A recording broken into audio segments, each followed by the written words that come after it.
Alors,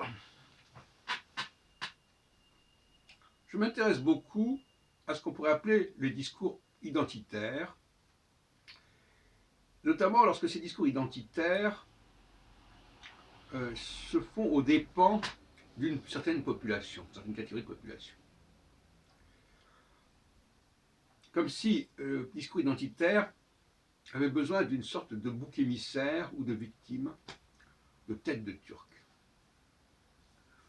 L'autre jour, à un repas de Noël, j'ai rencontré un astrophysicien, appelé Jean-Luc. Et alors, à un moment donné, je lui ai demandé que pensez-vous de l'astrologie? Bon, il ne connaissait pas mon investissement dans ce domaine.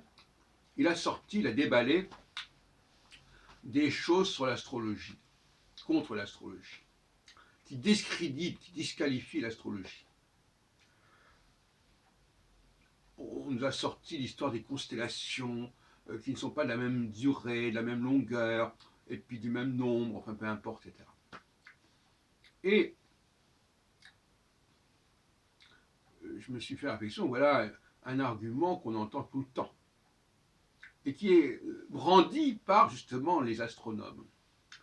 Et c'est vrai qu'ils sont bien placés pour savoir ce qu'il en est des constellations. Et ils croient que cet argument est fatal pour l'astrologie. Tout comme l'argument de la précession des équinoxes. Bon, on ne rentre pas là-dedans.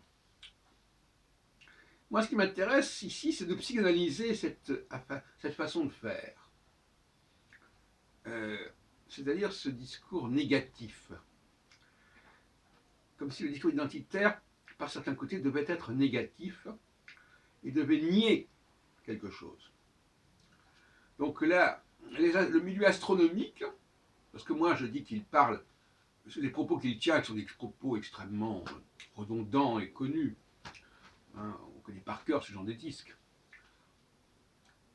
ils sont propres à un groupe de gens qui ont besoin de se raconter ce genre d'histoire, de faire preuve de mépris envers une population donnée, et que ça leur apporte quelque chose, ça leur apporte une satisfaction. Ça leur apporte une certaine satisfaction. Alors, pourquoi cette satisfaction? Si ce n'est parce que, quelque part, l'astronomie, justement, s'est révélée incapable d'apporter des explications concernant la société humaine, son organisation. Et, par conséquent, il y a là un échec de l'astronomie. Parce qu'il reste en dehors de notre société. Ils utilisent les étoiles, le ciel.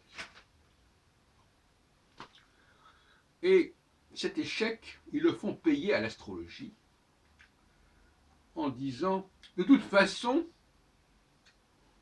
et ça c'est le principe de l'échec, de toute façon, ça ne pouvait qu'échouer parce qu'il n'y a pas de solution. C'est-à-dire qu'en fin de compte, l'échec disparaît. Si je cherche quelque chose qui n'existe pas, on ne peut pas dire que j'ai échoué, puisqu'il n'y avait rien à trouver. Voilà le genre de raisonnement que les gens tiennent. Et donc, ça n'est pas du tout neutre. Toute approche négative qui nie, comme par hasard, qui nie quelque chose, qui correspond à quelque chose qu'on aurait pu soi-même obtenir. Mais comme on n'y est pas parvenu, on dit que cette chose-là n'existe pas ou ne fait pas sens.